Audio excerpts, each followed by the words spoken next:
everybody. Welcome to the Hidden Gems podcast. We are here again to be talking about a streaming service, and we're looking into Peacock, the terrible name for the new service that is partly ad-free, coming from NBC, and this is their first full week that they have been available to everybody. That wasn't just a trial period for Xfinity. But customers, we've already done one episode on Peacock where we talked about hidden gem movies that are on the service. And this is where we try to dive in a little bit deeper beyond the big name, your Jurassic Parks, your other big name releases that are on the service, and try to give you some ones that are worth your time and that we enjoy. And I am film critic Rachel Wagner, and Ryan is here. Hey, Rachel, so good to be back with you once again. So good to hear your voice. And I am so excited to be talking about some movies on the Bird Network. Yeah, there you go. It's the first big week for them. And it seems like it's gone pretty well. I mean, considering, the market and everything, the madness and all, it seems like people are responding pretty well to it. From my perspective, at least.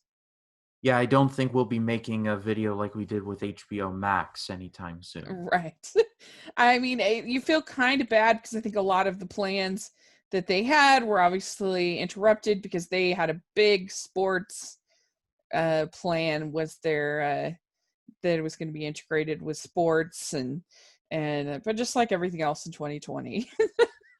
Yeah, I think the motto for this year should be, as plans may be, plans will go awry. Yeah, exactly. And they did have a new series, Brave New World, that is part of the network based on the classic novel. I have not watched it. I've heard it's very R-rated. That's why I haven't watched it yet. Plus, as someone who has read Brave New World by Aldous Huxley, it's a difficult watch or read in this case. But... And I haven't read it since high school, but it doesn't really surprise me that it's very R-rated. As far as I remember, that there was quite a bit of sensuality in the book with them taking those pills, and everything.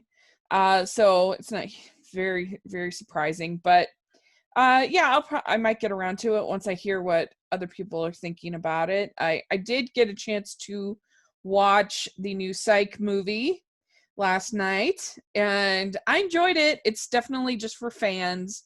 It's not for the newcomer, I don't think, to the series. So you'd have to watch the series to, I don't know, there's a lot of inside jokes and kind of things that are, there's one character that the actor has had a stroke, like in real life he has, and so there were things with him being back that were kind of emotional and with his character that if you didn't follow kind of the show you wouldn't quite get, I don't think, but I enjoyed it. It felt just like a longer episode of the show, but it was funny, and if you like the show you'll like it. Yeah, it kind of sounds like what they did in 2015 with the Entourage movie. It's not meant to bring any new fans in. It's just to bring closure to the series for the longtime fans. Mm-hmm. Exactly. Or the Firefly movie. It was essentially the movie to wrap everything up after the TV show was canceled. Yeah, exactly. That's it. That's right. And so, yeah, if anybody's seen the Psych movie and you want to talk about it, mention in the comments what you thought. I'd give it, it's one of those ones that it does what it's trying to do pretty well. I mean, that's what it's trying to do, is be something for the fans, and it does it. It's not trying to appeal to everybody. So, but yeah, the Peacock, they have a bunch of different shows. Some of them are available in part in the free version, and some are available in whole. There's Law and Order, 30 Rock, Downton Abbey, Psych, Friday Night Lights. Mm-hmm. And then more shows are coming. They will have The Office, which will be their big draw, and then they will have Parks and Rec. Those are two shows coming later, and they will have, sports coverage once we get sports again. Right now they have soccer on. Brighton versus Newcastle is on right now live, so that's exciting. My friend Phil is absolutely overjoyed at this news. Yes, that's right. So yeah, there's quite a bit. There's some Saturday Night Live, although they don't have any of the old Saturday Night Live, which is kind of a bummer. I think maybe there's another thing about the Peacock app is that there are channels, and one of the channels is they have a vintage Saturday Night Live channel, so that's where that went. Oh yeah. Yeah, they also have an Unsolved Mysteries channel. Let me read off some of the others really quick. There's a Sky News channel. There's a Hell's Kitchen channel, which that's weird, but okay. 80s channel. Guy Getting a Haircut channel. No, I'm kidding about that last one, but I'm sure you understand my point. Yeah, that's right. So they're definitely, I think, more about television than they are about movies, but they do have a movie section, and there's some interesting stuff on here. We talked about some deeper cuts last time, and so that's what we're going to do again this time. And I'll put the link down to our first episode of Peacock coverage in the description if people are curious. But what was your first pick? So my first pick is a bit of an old movie. It's all the way from 1931, and it is the original movie of The Invisible Man. This is based on the legendary book by H.G. Wells, and it was directed by James Whale, who directed, among other movies, the first Frankenstein and the sequel to it, Bride of Frankenstein, which are two of my favorite horror movies of all time. I watched this movie for the first time in preparation for the new Invisible Man that was released earlier this year from Leigh Whannell, who is one of my favorite horror movie directors going today. And I was honestly surprised at how good the 30s Invisible Man was.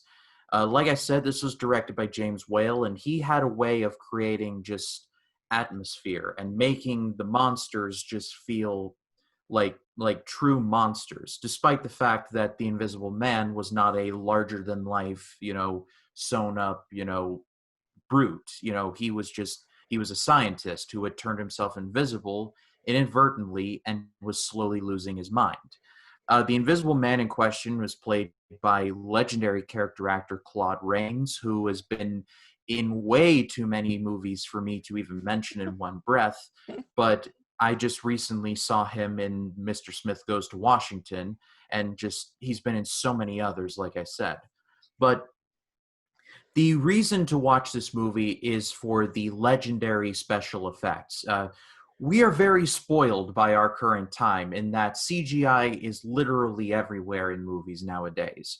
But back in the early 1930s, that was very hard to come by. And so the novelty of seeing a literal Invisible Man was just mind-blowing.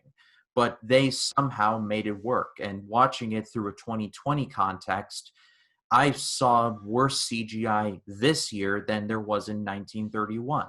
Yeah. The Invisible Man is a part of the Universal Monsters series, and this may be one of the more lighthearted ones. There's definitely some darker stuff, like when the Invisible Man has this big monologue where he says, "My invisible hand shall reach out, and the nations of the world will run squealing in terror," like dark stuff like that. But there's also moments where the Invisible Man just knocks people off of bikes and just takes cops' hats off. And it's not like a knee slapper, but it's like, okay, you're definitely doing stuff that I would probably do if I were invisible. But I feel like I've rambled on a little too long about it, but just go watch The Invisible Man. It's really, really, really good. Yeah, it is. And it manages to balance that tone, as like you were saying. of having the lighter moments with also still having the scary moments. And it really is a pretty tremendous visual effect when you think about that they had barely had sound in movies. Sound movies were still a relative novelty Yeah. back in the day. And then But just to see some guy with no head as he's removing his bandages, I would love to be a fly on the wall in that theater, because people would be like, "Oh my God, he has no head." It was just, just to see people's reactions to that. That would be, I agree. That would be really, really cool.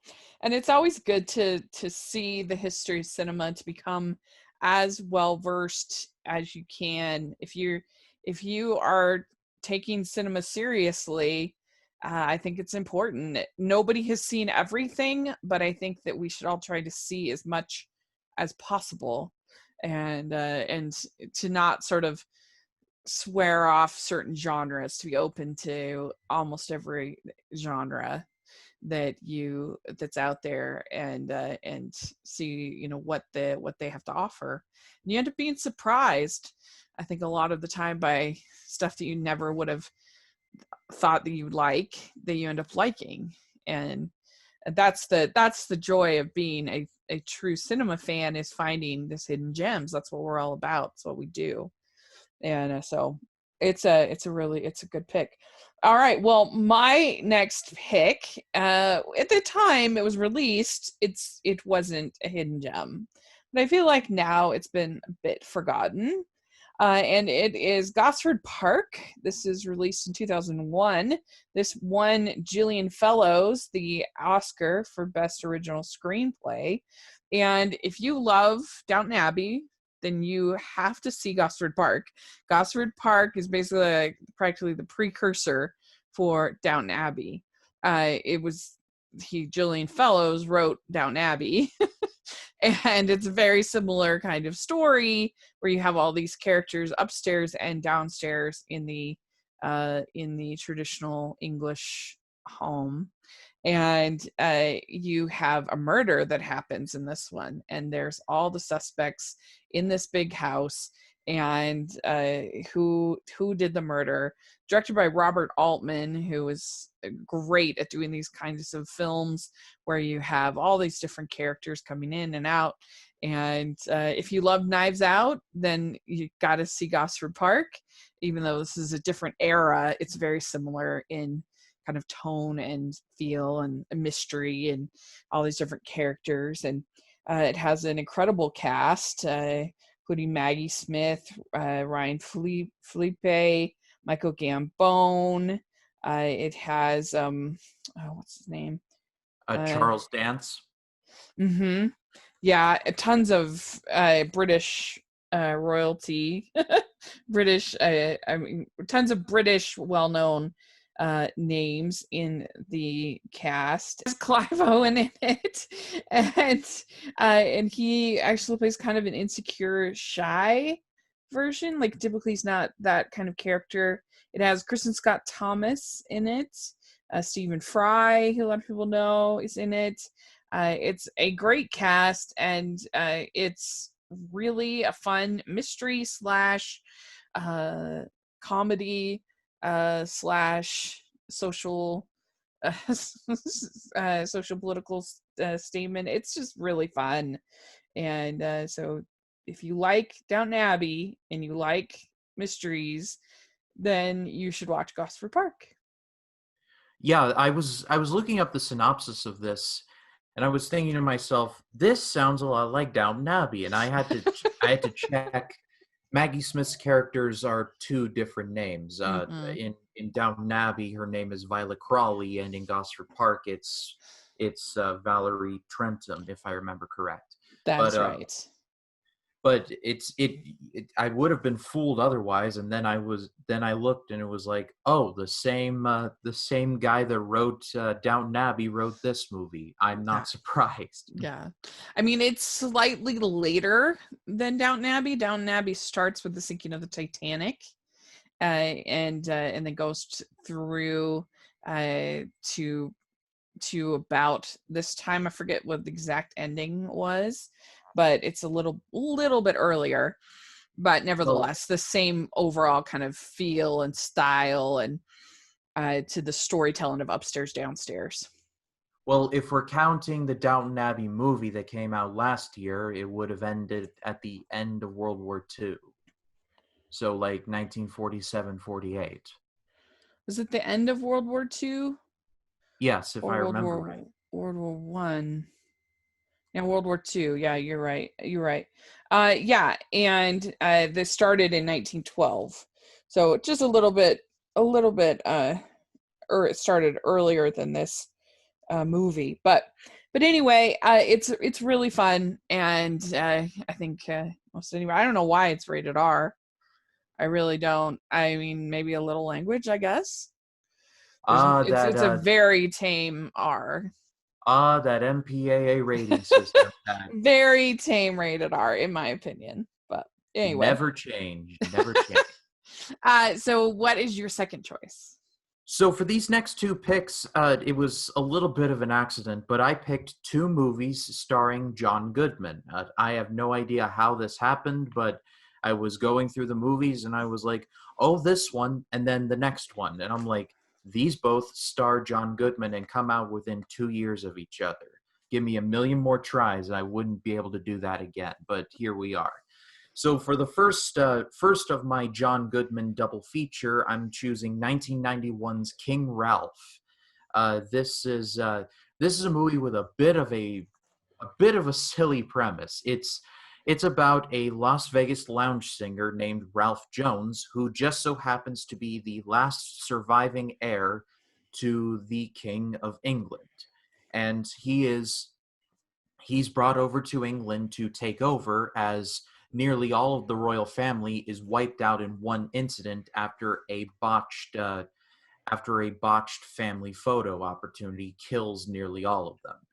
Uh, and let me just put that in greater context. Ralph Jones, an American, becomes the king of England. Yes, I that is an actual sentence that I said. Yeah.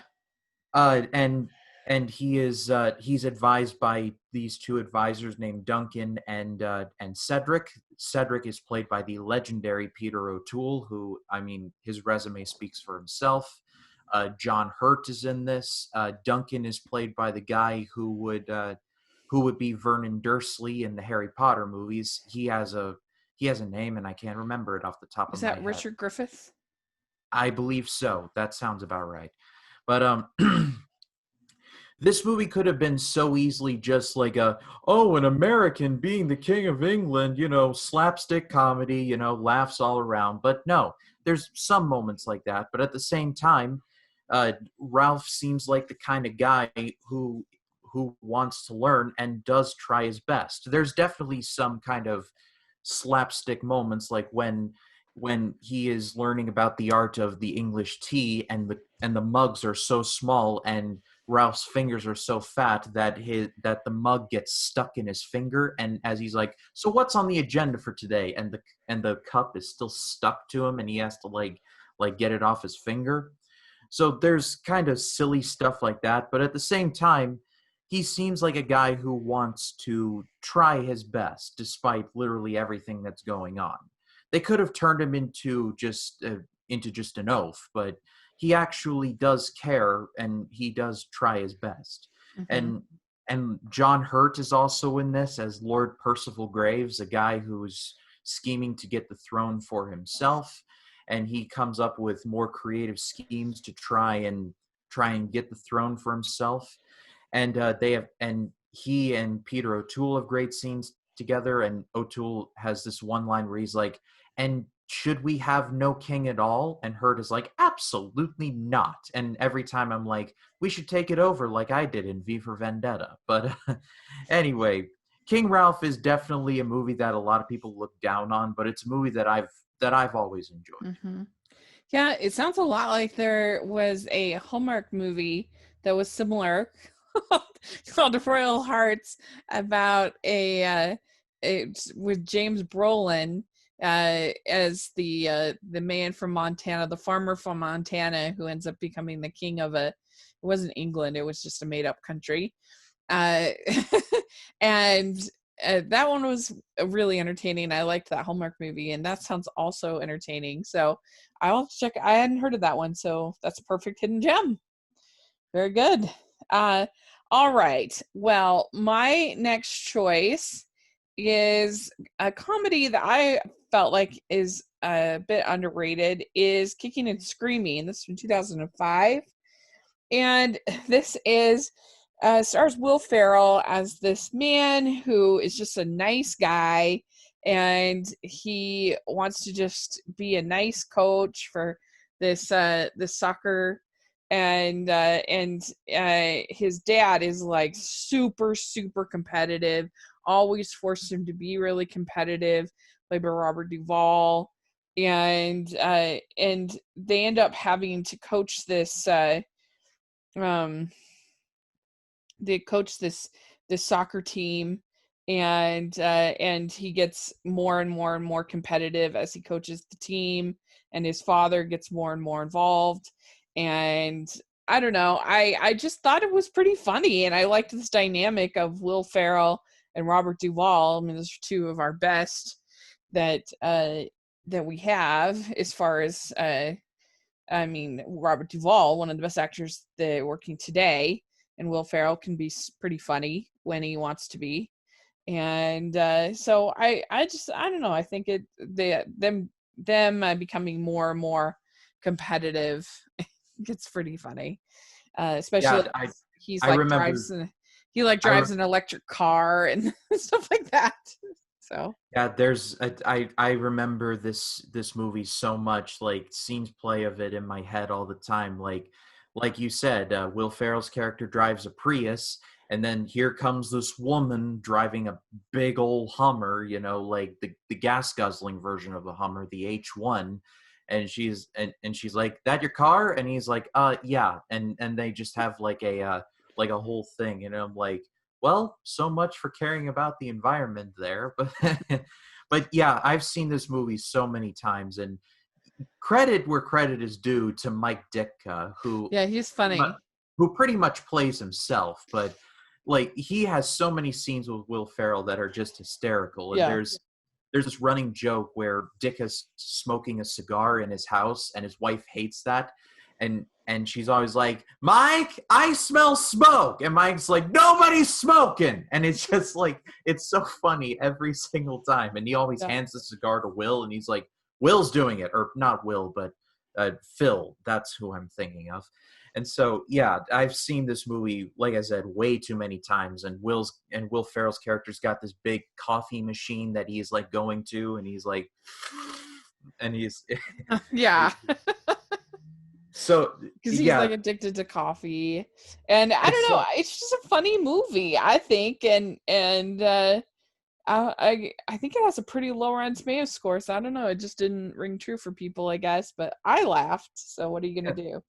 This may be a bit of an unpopular opinion, but I've never really been a big Will Ferrell fan. Like most of the movies he's been in, I've been like, okay, he was funny, but I don't see why everyone's, flipping out over him. Like this is one of my favorite movies of his, honestly. This one and the other guys that he was in with Mark Wahlberg. Yeah, that one's funny. I actually like him pretty well, I would say. Not always, but I love Stranger Than Fiction, which is another, I would say, hidden gem of his that doesn't get enough love, but I love, with him and Emma Thompson. And I love even though it's very vulgar, but I do love Talladega Nights. That one makes me laugh. I can't say it's like a good movie, but if a comedy's job is to make me laugh, it succeeds as I laugh. And Elf I love. So he has quite a few that I like quite a bit. But the man-child thing can get a little bit old, depending on how it's done. The scene in the scene in Elf that always makes me laugh uncontrollably every single time is when Buddy's going to New York and he passes by the lake and the narwhal pops up, and and there's this threatening music, and all of a sudden here comes the narwhal, and the narwhal in the silliest voice ever, and he's like, "Bye, Buddy. I hope you find your dad." I'm like, that voice should not be coming out of a narwhal. I just love when he goes in the coffee coffee shop. The world's best coffee. You did it. You did it. Congratulations. Well done, everybody. Like I said, I'm not a big fan, but he does have his moments. Yeah. Fair. That's fair. All right. What's your next pick? So part 2 of my John Goodman double feature is from 1993, and it is a movie called Matinee. This was directed by Joe Dante, who directed Gremlins, among other things. And it's Dante's, and it's essentially Joe Dante's love letter to the movies that he grew up with as a child. Movies like War of the Worlds and The Beast of 20,000 Fathoms and Earth versus the Flying Saucers, and mostly all of the movies from director William Castle, who directed too many horror movies in the 1950s and 60s for me to mention in one breath.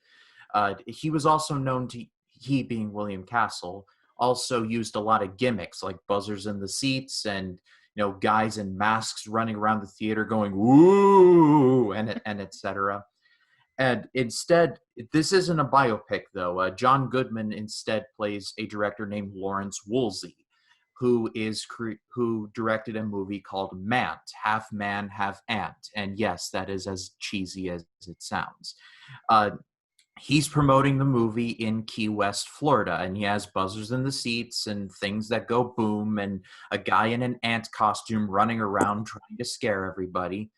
But Woolsey, he being Woolsey, pronouns, is premiering his movie in Key West, Florida in 1962. For all you history buffs out there, guess what else happened in 1962? The Cuban Missile Crisis. And so his movie causes a lot of controversy because, hey, why are we showing monster movies when there's real horror going on outside? And Woolsey gives the excuse of, movies are an escape. I can't do anything to shelter everyone from outside. All I can do is give everyone a distraction. One of my favorite scenes in the movie is Woolsey is talking to this boy as they're on their way to the theater because he's setting up all the gimmicks. And he talks about the movie theater going experience. And watching it back for this podcast, I'm like, oh my God, I miss that so much right now. No. Because he's talking and talking, and then he concludes with, and then at the end, everybody just goes, and so, and it's like the 3-act structure where everyone is like, John Wayne rides off into the sunset, and everyone leaves happy. And so it's a particularly relevant movie, especially because all movie theaters are essentially closed now. And so everyone is missing that. And we still have streaming services and libraries and stuff where we can get our movies and physical media, but it will never be the same again. So among other things, Matinee is Joe Dante's love letter to the movies that he grew up watching, also to the movie theater going experience as well. Yeah, I've heard of it, but I've never seen this movie, and I was glad that you picked it because Matt Singer, who's one of my favorite critics, he was just posting about it today. I don't know if it was because it was on Peacock or what, but yeah, he was just posting about it on Twitter, and so then we said, "Oh, I'm happy to kind of learn more about it and talk to you about it because it sounds really interesting." And you know, I think John Goodman's a really, really good actor, very talented actor. And so, yeah, that sounds interesting. I'll have to check it out. Yeah, if you only know John Goodman for stuff like The Big Lebowski or 10 Cloverfield Lane or stuff like that, the man has quite a range. Yeah. Like from everything that he's done with the Coen brothers to The Righteous Gemstones, which is an HBO series that may not get renewed, and that makes me very sad, to just like stuff like an Evan Almighty and just even like voice work. Oh yes, absolutely. He was even the best part of Transformers 4. Like that's an accomplishment in and of itself. Yeah, it's true. Very good. All right. Well, my next pick, I'm going to make it kind of a double pick. So there are 2 Doris Day movies on the Peacock. One I couldn't really count as a guilty pleasure because it's very popular. Is called Pillow Talk. But I still want to talk about it. And then Lover Come Back. And both of these movies have Doris Day, Rock Hudson, and Tony Randall, which were kind of a classic combination. Doris Day would usually play sort of the kind of the tough as nails single lady who gets sort of won over by Rock Hudson and all his charms. And in both movies he's kind of a likable liar. He is not very honest with her, and yet he's so darn likable that you forgive him.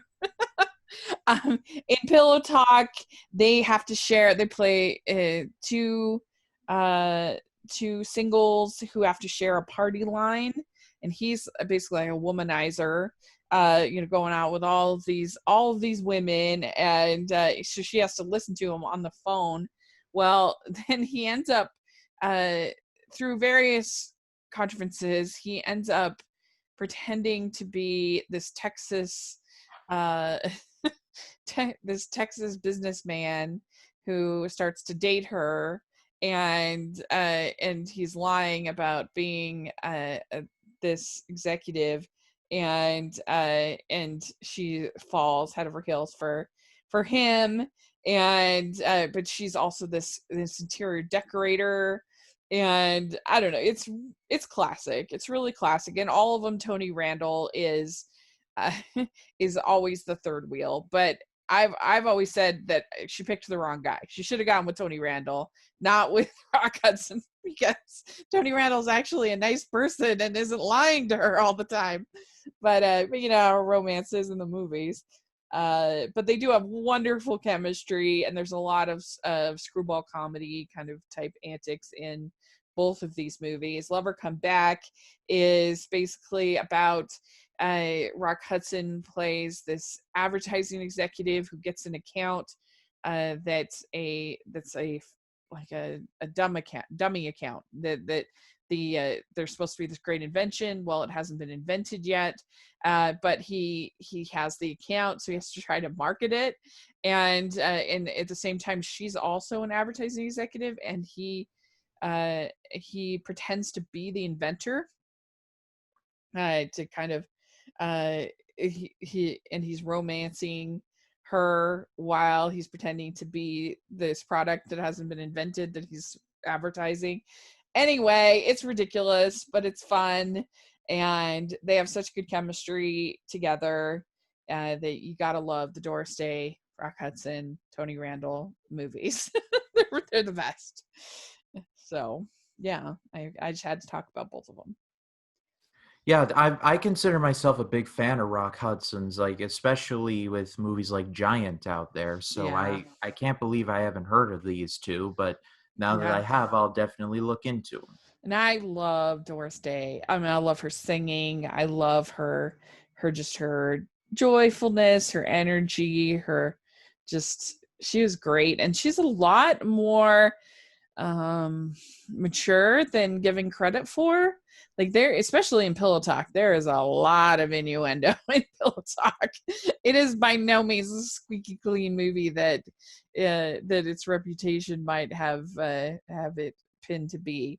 I mean, it is a movie called Pillow Talk. Yeah. I mean, There's it's kind of like a what do you expect? Yeah, there's an edge to Doris Day that I don't think is necessarily always given the credit that it deserves. But I love her, and I love these movies. So anyway, definitely want to check those out. But what about you? What's your next pick? So one more note before we move on. I was trying to think of who I had heard Doris Day from, and it wasn't even from a movie. It was from the Wham song "Wake Me Up Before You Go Go," because there's a line in there where he says like something like Doris Day, and I've heard that song so many times. I'm like, Doris Day, where have I heard? Oh, and it was like, "Wake me up before you go go," and I'm like thinking, like, oh, that's where I've heard it from. Yeah. Have you ever heard Que Sera? Que Sera, Sera, Sera, whatever. Yeah. That's Doris Day. Really? Yeah. She was in the Hitchcock with the Man Who Knew Too Much or whatever. Anyway, with Jimmy Stewart, and she sang that in I don't know if she invented the song, but she was famous for Que Sera was her song. And yeah, that's Doris Day. And it's the only Hitchcock she ever did, but interesting. yeah, she's a better actress than given credit. I mean, because people never they think doing comedies or romantic comedies is easy. It's not at all. And she had some non-comedy roles, but she's a really good actress and amazing singer. So Yeah, it's kind of like doing any other genre, really. It's all about commitment to your character and yeah, a bunch of other stuff. that's right. So what do you have next? So my next pick is it's not exactly obscure, but I don't really hear a ton of people talk about it nowadays. It's Coal Miner's Daughter. Mhm. This is the music biopic about the life of Loretta Lynn, who is a pretty big deal in the country music world. Uh, she is played by Sissy Spacek in this movie. I believe Spacek won an Oscar for this. I'm not Yeah, 100% she did. sure. Oh, great. Yeah. She deserved it. Yeah. And also Tommy Lee Jones is in there. And for someone who has made an entire career being Tommy Lee Jones of playing the stern but likable authority figure, and here he kind of plays a jerk. And at first I was like, I don't recognize this Tommy Lee Jones. Like, where did this one come from?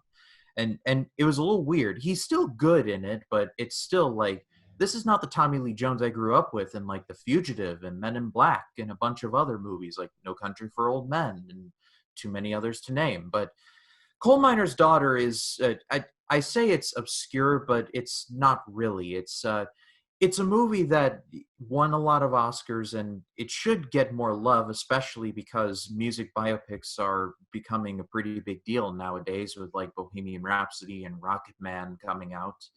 But nobody really ever talks about it, and I think that they should. Sissy Spacek did a great job with the singing, and she I haven't heard too many Loretta Lynn songs, but it's like it would be like one of those situations where if it looks like a duck, walks like a duck, and quacks, then there it is. There's some very harsh moments in here, but everyone is just doing a fantastic job. It's a great story. It's funny at times. It gets really dark at times, but it's one of those music biopics that just I absolutely come back to a lot more than some of the more recent ones that have come out. So yeah, definitely, this is definitely one of the better ones. Mm-hmm. Cool. Yeah, that sounds good. That sounds really good. All right. Well, my next pick is a bit of a fantasy. We are talking about Nanny McPhee. And I think, I mean, they did well enough to get a sequel, but I feel like it's not really talked about all that much. It's based on a graphic novel, I believe, or children's book.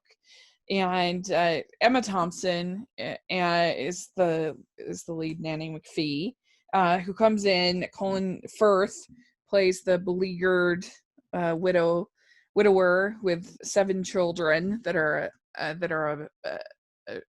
mess, that are very, very misbehaved, these children. And she comes in and is very unconventional in her nannying, and she has a very odd look about her with this giant tooth and everything.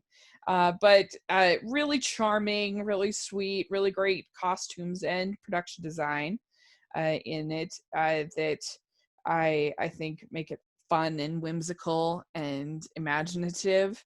Angela Lansbury is really fun in the film. And so, yeah, it's just a nice set of, there's actually 2 movies for Nanny McPhee, but it's one I feel like you don't really get to hear about, but I think you could watch it with little kids and also with older kids. And it's sort of subversive enough and different enough for the older kids to enjoy, but not like too scary or whatever for little kids. I remember seeing this movie in theaters, and I was thinking to myself the entire time, this is kind of like Mary Poppins, but it's darker. Yeah. Like not by much, but definitely enough to notice. Yeah.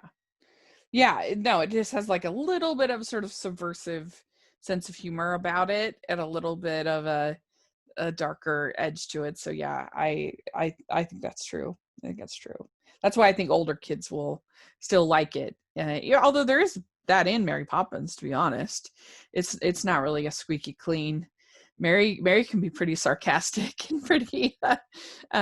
She's not afraid to tell, people like Mr. Banks that he's wrong, and even to the kids, she can be kind of. She can speak her mind more than you think, and but yeah, this is definitely a little more subversive even than that, I would say. Yeah, and I remember hearing about the sequel, and I was like, oh, I'm not sure that I should see it. So I think I'll definitely have to take another look at it. Yeah. All right, what is your last pick? So my last pick is a TV show, and it is one of my favorites. It is The King of Queens. Yeah.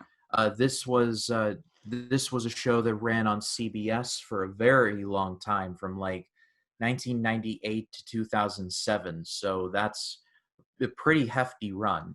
And I have so many memories with this movie that we could go on for like 5 hours talking about it. But I know we don't have that kind of time, so I'll just try and distill it as much as possible.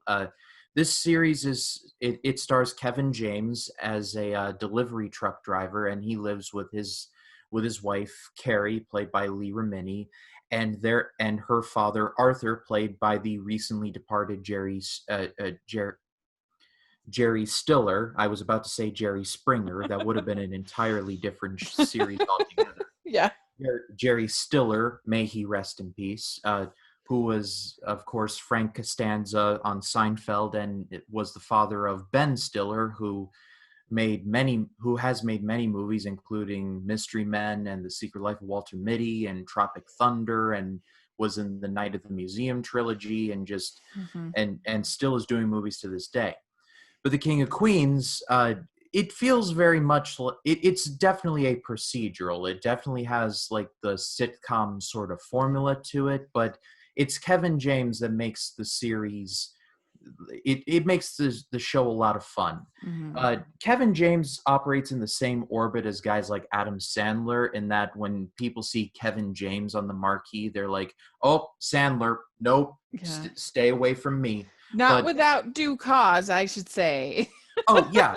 There's definitely cause for that. See the Grown Ups movies and Pixels if you want examples of that. Exactly. But when Kevin James is left alone to do his own thing, he can be hysterically funny. Like there's an episode in season 3 of King of Queens where he and Carrie are having this fight about how, being a delivery truck driver isn't that much of a stressful job, and he is like, "Honey, I don't call you because I'm not ignoring you. I am busy. You get it?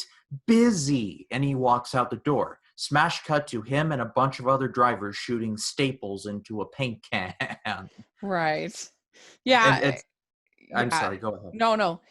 This show, it was right around the same time as Everybody Loves Raymond. And I think that Everybody Loves Raymond got all of the accolades, the Emmys, the things like that. But I don't know. I think I probably prefer King of Queens over Everybody Loves Raymond. Yeah, me too. And I believe, if my memory serves me correct, Doug Heffernan appeared in several episodes of Everybody Loves Raymond, and vice versa. Ray Romano showed up as his character from Everybody Loves Raymond. So it was the CBS, television universe, if you want to call it, the CTU. Right. Yeah. And I it does feel like, as soon as it's like, how the heck did he end up getting this such a babe of a wife? Like, what? How did he end up getting her? I was thinking to myself the entire show, I'm like, she is well out of his league. Yeah. Like, that's right. Like, he's a delivery truck driver and she works at a law office. Yeah. One of these things is not like the other. But they make it work, and they have a good relationship, and they fight as all couples do, I imagine. But at the end of the day, they still love each other. And I liked the his best friend. I forget the name. Deacon. Deacon. Yeah, he was funny. And of course, Jerry Stiller, hilarious. So yeah, good pick. That's a fun show. I actually own that series on DVD. It could be pretty funny. And so all right, well, my last pick is a film from last year, and it's called Autumn Stables. And this is basically a Hallmark movie. If it wasn't actually on Hallmark Channel, but it fits the mold. It's about a woman named Autumn who has to sell the family stables, family farm, and she's devastated. She's very upset, and her husband she's a widow, and she ends up meeting this guy played by Kevin McGarry. Autumn is played by Cindy Busby, and Kevin McGarry is extremely good looking. It's extremely attractive with the bluest eyes that you've ever seen. Anyway, he says, he's going to keep everything just as it is, but it turns out he secretly has this whole plan that he's going to build I think it's a hotel or something like that. He's going to ruin the whole thing, and it has those kind of, save the farm kind of elements that you see all the time in these kind of movies, but it executes it like very well. And I actually think the script is pretty decent between the two of them. And there's a heart because they both have faced loss, and they both have wounds in their life. And I just really enjoyed it. I thought it was a nice, sweet little movie, and that's just the kind of thing that I enjoy. So there we go. Check it out. Yeah. When you said Hallmark, I was thinking to myself, why did she pick that? Now it makes sense. No judgment. No judgment. I routinely watch Grindhouse and Universal Monster and Hammer movies. So hey, we all have our likes, but yeah, so, I mean, I host the Hallmarkies podcast, so it's gonna come up a time or two on other podcasts. Plus, we're going to get to that Joe Rogan style $100 million exclusive deal to iTunes off of Hallmark movies. Yes. So well, I shouldn't talk too much crap. I mean, I actually have interviewed both Cindy and Kevin McGarry, so you'll be qualified to talk about this. I imagine they must be nice. Super nice. Very, very, very nice. And so, yeah, if you want to check out those interviews, that was really fun. And I don't know, I love sweet little love stories. That's what I enjoy. So there we go. This is one of those. So people should check it out. So there we go. We did it. Our picks for Peacock Network. And it'll be interesting to see how it does. If it's gonna fizzle, or if they're gonna keep it going until we get sports again. And then I think it'll have a big push once they get sports. But we'll see. I mean, we have I've never been so invested in the NBA before. It's like, they're coming back. We'll see. Please work. Please nobody gets sick. Please, everything be okay. But we'll see, I guess. Stressful. Well, I don't know what it is, but I just have a general feeling that things just tend to work out. It's just a matter of us keeping our heads down, controlling only the things that we can control, and just us moving forward together, as to take a paraphrase from Winston Churchill. Yeah, it's true. It's very true. Yeah, I mean, and then things that are going to fall to the wayside, they fall to the wayside.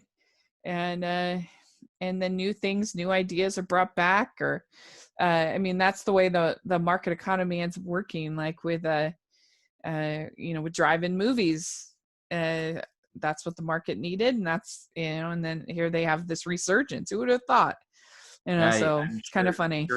I'm sure old Joe Bob Briggs from Monster Vision is really happy. Yeah, because he doesn't like that indoor BS. Right. So my 5 picks are Gosford Park, Kicking and Screaming, Autumn Stables, Nanny McPhee, and Lover Comeback / Pillow Talk. And my five choices are the original, The Invisible Man, the John Goodman double feature of King, Ralph, and Matinee, Coal Miner's Daughter, and the TV series The King of Queens. Very good. All right. Well, let us know what you've been watching on Peacock. Do you like the service? Are you enjoying it? We would love to hear your thoughts in the comment section or on Twitter. And Ryan, where can people find you? You can find me on Facebook, Twitter, Instagram, I can speak, and Letterboxd at RyanCam20. And then there's my YouTube channel, Ryan Cam Movie Reviews. This is being taped on a Monday, which means that my review for Batman Begins, continuing Nolan month for a movie that has been delayed indefinitely because I am smart, has just dropped, and I will be continuing that. I'll also be continuing the AFI project, which the latest installment for that was for Mr. Smith Goes to Washington. And then I've got reviews for High Noon and a bunch of other classics coming down the pike. So do consider subscribing, because now is as good a time as ever. Yes, you all should subscribe. It's good stuff. And you can find me at Rachel's Reviews, all over social media, iTunes, YouTube, and on Rotten Tomatoes. So please check that out. And over on Hallmarkies podcast, we have some really cool stuff happening lately. We had an interview with an actor named Antonio Caon, and we had a great discussion of all Black Lives Matter and representation on screen. And I'm really, really proud of it. So I'd love if people checked out that interview. And a lot of other good stuff going on over there. So thanks so much. This is always so much fun. And we will talk again next week. Bye, everyone. Bye.